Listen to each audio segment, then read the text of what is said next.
Welcome to Thinking Deeper by 6-7. Imagine a tiny population, just 16 million people globally. That is literally a fraction of a percent of the world. Yet they hold 22% of all Nobel Prizes. How does that happen?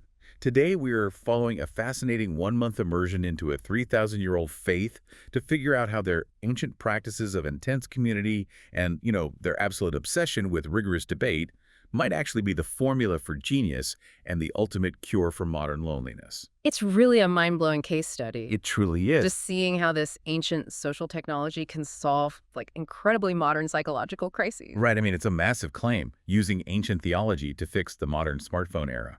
But before we trace exactly how that works, a quick reminder. If you like my channel, please subscribe and press the like button. So let's unpack the premise here. We are looking at a documentary project by the creator Nas Daily. Yeah, his 6-month challenge. Exactly. He set out to study 6 major worldviews, doing 1 full month each on Buddhism, Hinduism, Christianity, Islam, atheism, and the focus of our deep dive today, Judaism. And for this leg of the journey, he went straight to Jerusalem. Which is really the only place to do it, honestly. But it is crucial to establish the boundaries of this deep dive right up front, just like the source material does. Yeah, definitely. The distinction between geopolitics and theology is paramount here. The creator explicitly states that Israel is a country, but Judaism is a religion. Right. So our entire conversation today, based on his one-month immersion, is focused strictly on the theology, the philosophy, and the peoplehood. We are just looking at the spiritual and cultural mechanics. We're basically dissecting the blueprint of the belief system. And the creator begins by highlighting this massive historical pivot. He notes that today, there are only about 16 million Jews in the world, right? Yeah, a tiny number globally. But this relatively small group went on to influence billions of Muslims and Christians. Yeah. And the source traces this massive global footprint back to one radical innovation given to the prophet Abraham. The idea of one indivisible and infinite God. Exactly. And since the creator also spent a month studying atheism, it sets up this really fascinating philosophical contrast. How does this introduction of a singular God actually reshape human cognition compared to the alternatives? Well, to understand the magnitude of that shift, you really have to look at what it replaced. Which was paganism. Right, before monotheism took hold, the prevailing worldview was paganism. And in a pagan framework, the universe is fundamentally chaotic. It's totally unpredictable. Exactly. You have many different tribes, many different gods, and the physical world is driven by the conflicting whims of these deities.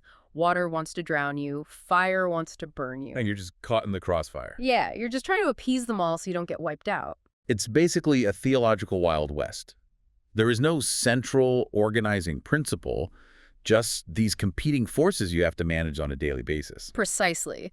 Now contrast that ancient chaos with the modern secular worldview the creator also explored, which is atheism. Okay, right. In modern atheism, you generally have a universe governed by fixed, impersonal, physical laws. It's ordered, sure, but it lacks an inherent objective moral fabric. Right, the universe just is. Yeah, any meaning or morality has to be entirely constructed by humans. So what makes the introduction of monotheism so revolutionary, this idea of a single, indivisible God, is that it acted as a bridge. A bridge between order and morality. Exactly. It claimed that the universe has order, but it also has a single conscious source of truth, and therefore a unified moral fabric. That makes me think of ancient Judaism as this tiny, highly innovative tech startup. Oh, I like that analogy. Yeah, they developed this revolutionary core code, the concept of a unified infinite reality with an objective moral baseline. And instead of keeping it completely proprietary, that core code essentially became open source. Right, and it gave rise to these global giants. Exactly, Islam and Christianity. Yeah. But the original group maintained their highly specialized original operation. And the creator actually visually captures this really well. Oh, in Jerusalem. Yeah, he points out that in Jerusalem, which he calls the HQ of monotheistic religions, you literally have a mosque, a synagogue, and a church sharing the exact same spot. It's wild to see. He describes it as a vortex, like a connecting point between heaven and earth.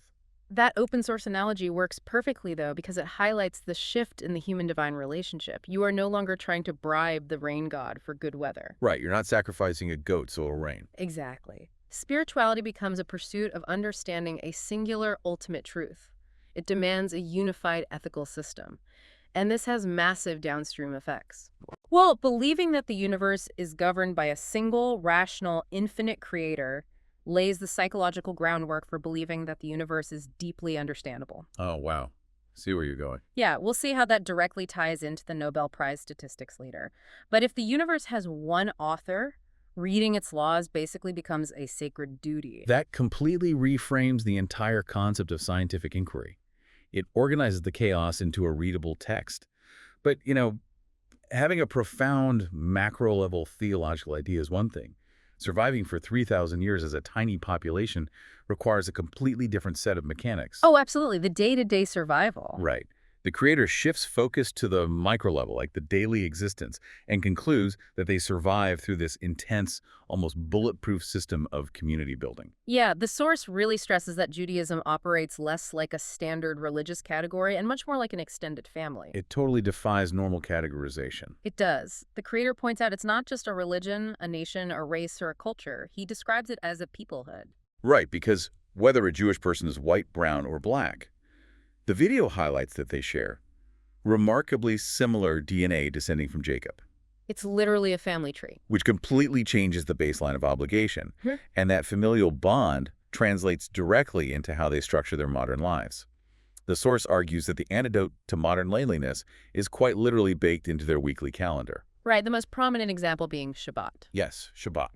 The word itself comes from lash shavet, meaning to sit down. And every Friday night, millions of people gather in their homes, eat the same bread, say the same prayers, and completely shut down their fast-paced lives. Just zero screens, zero work. Exactly. They unplug from work and social media. There's this incredibly powerful quote in the video from a man who says he had been married for almost 19 years and he has never missed a single Shabbat at home with his family. 19 years without missing a Friday night family dinner. It's nuts. In our current era of hyperconnectivity, constant distraction, and endless career demands, maintaining that level of discipline requires an extraordinary mechanism. Okay, but let me push back on this a little bit, Hmm. because my secular modern brain hears that and thinks, wow, I want that guaranteed night off. Mm-hmm. But couldn't a deeply committed secular community achieve the exact same thing? It's a fair question. Right. If my neighborhood commits to a weekly Friday night potluck and we take it very seriously, Mm-hmm. aren't we getting the exact same psychological benefits without needing a 3,000-year-old theology? Yeah. Like, why do we need the concept of an infinite God to successfully eat dinner together? Well, you might get short-term benefits from the neighborhood potluck, sure.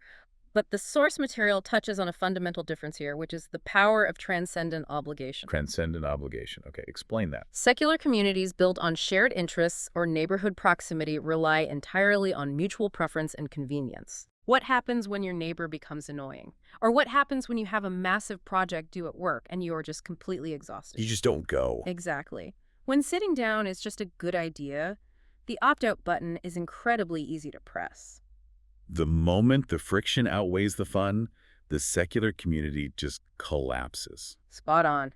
But when sitting down is a sacred commandment, woven into the fabric of a millennia-old tradition and dictated by that singular infinite God we discussed earlier, It carries a completely different weight. it carries a weight that overrides temporary inconveniences. Transcendent obligation removes the opt-out button. The theology is the anchor that keeps the social practice from drifting away when human motivation inevitably wavers. That makes a lot of sense, actually. The theology provides the architectural scaffolding for your time. Because in the secular world, time flows endlessly, and we constantly feel like we are drowning in a never-ending to-do list. Constantly. But Shabbat creates a hard, immovable wall in the week. The to-do list doesn't just pause. It ceases to exist. And this principle of not doing things alone permeates every aspect of their architecture, not just dinner. The video notes that in Judaism, prayers require a minimum of 10 people to be considered most powerful. A minion, right? Right. But why exactly 10 people? I assume it's not just an arbitrary number. No, it's not arbitrary at all. 10 people mathematically constitutes a public rather than a private gathering in this tradition. Oh, interesting. Yeah, it forces you out of your private spiritual bubble. You cannot reach maximum spiritual efficacy by isolating yourself in the woods. You are demanded to look around the room, see who is missing, see who is sick, and recognize who needs help. So it creates this inescapable physical network. The creator actually mentions that when someone is sick, their name is broadcast in the synagogue so the entire community can pray for them. Right. And the source explicitly notes that this makes the practice not so self-centered. You are literally forced to care about your neighbor's well-being. It built a profound safety net of mutual responsibility. And the creator also marvels at the global infrastructure this creates. Oh yeah, the Chabad houses. Exactly. They are these community centers located in over 100 countries. A traveler can land in almost any major city on Earth, walk into a Shabbat house, and instantly tap into a community. You get a meal and a support system just like that. That level of instantaneous, high-trust networking across global distances is just unparalleled. And you see this communal infrastructure start incredibly early, too. Huh? Take the bar mitzvah, which the video highlights. It's a massive milestone. Right. A 13-year-old Uh-huh. isn't just having a birthday party and receiving gifts. They're being celebrated by the entire community because they are officially being drafted into communal responsibility. It's a collective embrace. Exactly. Of a new adult shouldering the burden alongside everyone else. Yeah. If we look at the psychological impact of all this, the immovable weekly dinners, the collective prayer, the global network, the milestone celebrations, it directly targets the root causes of our modern loneliness epidemic. Because loneliness isn't just being alone. Right. Loneliness isn't just a lack of people in a room. It is a lack of belonging and shared purpose. Which sets up a really fascinating paradox here. We have just mapped out this intense, peaceful unity at the Friday dinner table. Right. Everyone eating the same bread. Drinking the same wine, supporting each other. But the creator shows us what happens when these exact same people step away from the dinner table and sit down to study their sacred texts. Oh man, the peace totally vanishes. They fight. They absolutely go at it. The creator notes that the second major thing he learned is how to argue, debate, disagree, say no, and fight again and again. It's built into the system. Yeah, in this tradition, arguing isn't a breakdown of the community. Arguing is a core religious practice. They study in pairs, a practice called Havruta. And the twist here is that the word Havruta actually comes from the root word for friend. Which perfectly frames the epistemology of the exercise. The source makes a very sharp, necessary distinction here between bad arguments and good arguments. Let's break down the mechanics of that because modern society desperately needs this framework. The video defines bad arguments as those driven by hate, ego, the desire to put the other person down, or the need to aggressively enforce your own personal values onto someone else. Which basically perfectly describes the cognitive landscape of modern internet comment sections. Right. Online debates are the ultimate bad arguments. They are just performative battles of ego. Because in a bad argument, truth is treated as a personal possession. The underlying psychology is, I possess the truth, you do not, and I must conquer you to prove my intellectual superiority. So if I lose the argument, I lose my status. Exactly. Your identity is intrinsically tied to your position. It's a zero-sum game. If you are right, I am diminished.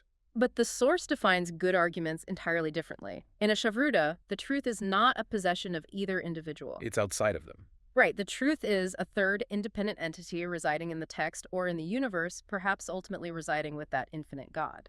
A good argument is when you fight it out with someone so that you can both arrive at that truth and in the process actually grow closer to one another. The creator shares a famous joke to illustrate this. He says, put two Jews in a room, you get three opinions. This is a classic. And he points out that this isn't seen as a negative trait at all. It's a cultural badge of honor. The ultimate rule of this practice is that no one gets harmed or ostracized for having a different opinion. They fight aggressively for the truth. Probing every premise, yeah. And then, as the creator notes, they close their books, shake hands, give each other a hug, and go eat together. It's incredible emotional regulation. But how does this actually work in the brain? How does framing an argument as two friends fighting for a mutual truth completely dismantle the ego? Well, it fosters profound cognitive flexibility.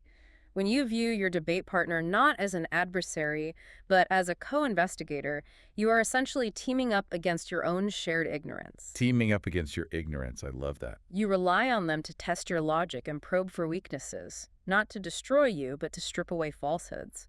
When your ego isn't busy defending its own fragile identity, it can actually tolerate being proven wrong. Right, because being wrong isn't an attack on your worth. In fact, within a Havruta, being proven wrong is a victory, because it means you are now one step closer to the actual truth than you were 5 minutes ago. That completely changes the psychological outcome of a debate. And this brings us right back to the central mystery introduced at the very beginning of our conversation. The Nobel Prizes. Yes.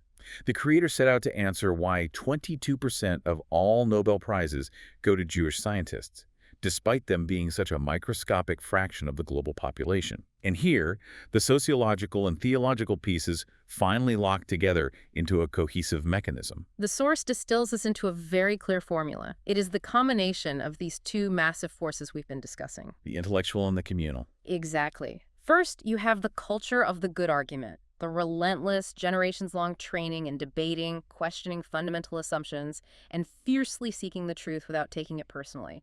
That is the intellectual engine.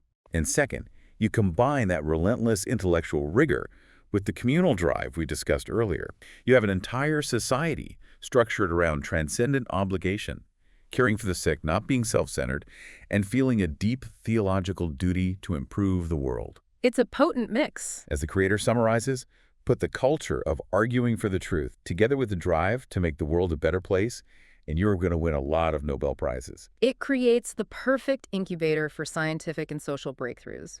You have minds meticulously trained to challenge the status quo, supported by an immovable community that catches them if they fail, all driven by a moral imperative to be of service to humanity. And speaking of a moral imperative to humanity, there is a visual moment in this source material that carries incredible weight. Oh, the table discussion. Yes. The creator of the video is Muslim. He is undertaking this worldview challenge, and here he is, sitting across a table from an Orthodox Jewish rabbi deep in the heart of Jerusalem. Just an incredible visual. They are discussing history, discussing theology, and parsing through these concepts together. The creator openly acknowledges the complex and often painful history between their peoples, but they sit there, sharing a text and finding profound common ground. It is the physical embodiment of the concepts he is studying. It truly is. It is the ultimate real-world manifestation of the good argument. A Muslim creator deliberately seeking out Jewish wisdom to share with the world is a beautiful testament to searching for universal truth beyond our own boundaries. It proves that the principles aren't just theoretical. They are actionable right there in the room. And the creator closes his project by translating these ancient mechanics into an actionable checklist for all of us, regardless of our religious background or worldview. He provides a highly practical set of takeaways for the listener. He suggests we can try to institute a family dinner once a week. We can take a one-day rest from social media and our screens. We can make a much bigger deal out of celebrating our youth when they transition into adulthood and assume responsibility. And we can learn to vigorously disagree without being offended, building a community where no one feels lonely. It's a solid list. Let's examine that list, though. If you are listening to this while doom scrolling on your phone, the idea of turning it off for 24 hours probably induces a mild panic attack. Oh, at least a mild one, yeah. Synthesize for us how adopting just the screen-free day could alter a listener's cognitive baseline. Let's look at the mechanics of that one-day rest, inspired by Shabbat. We are currently living in an era of constant low-grade dopamine depletion and perpetual algorithmic outrage. That is true. By severing that digital connection for just 24 hours a week, you aren't just resting your eyes, you are breaking the cycle of behavioral manipulation. Yes, you will feel initial panic and boredom. The withdrawal symptom. Exactly. But enduring that boredom is the mechanism that forces a psychological reset. You are forced to engage with the physical world, to make prolonged eye contact, to be present. Over a year, that is 52 days of reclaimed consciousness. Wow. That single habit completely rewires your baseline for anxiety and rebuilds your capacity for deep, sustained focus. It fundamentally shifts you from being a passive consumer of digital noise to an active participant in your physical reality. Reclaiming 52 days of consciousness a year. That is a staggering return on investment for simply putting your phone in a drawer. It really is. And it perfectly encapsulates the ultimate realization of this entire exploration. By looking closely at a 3,000-year-old faith, by examining its cognitive leap from pagan chaos to an ordered, infinite God, its bulletproof architectural scaffolding for community building, and its genius method for dismantling the ego through debate, we are just reading history. No, not at all. We are analyzing a highly practical, stress-tested blueprint for surviving the modern era of isolation and information overload. It serves as a powerful reminder of the immense value of looking outside our own immediate worldview. I mean, this conversation only exists because a modern creator decided to step completely out of his comfort zone and examine ancient texts through a fresh, rigorous lens. All right. It proves that profound wisdom and solutions to our most modern problems are often found in the most unexpected places, provided we have the intellectual humility to actually sit down and listen. It really challenges us to audit our own routines and ask what invisible forces are dictating our time and our arguments. Which brings us to our final thought for today. We have analyzed the mechanics of unplugging, the necessity of transcendent obligation, and the transformative power of a good argument. So I want to leave you with this. If you were forced to institute a mandatory Shabbat-style pause and pick one person to be your Havruta debate partner in your life starting tomorrow, who would you choose to argue with? And what ultimate truth would you be searching for together? It has been an absolute pleasure breaking down these concepts today. Always a profound conversation. We will catch you on the next Deep Dive.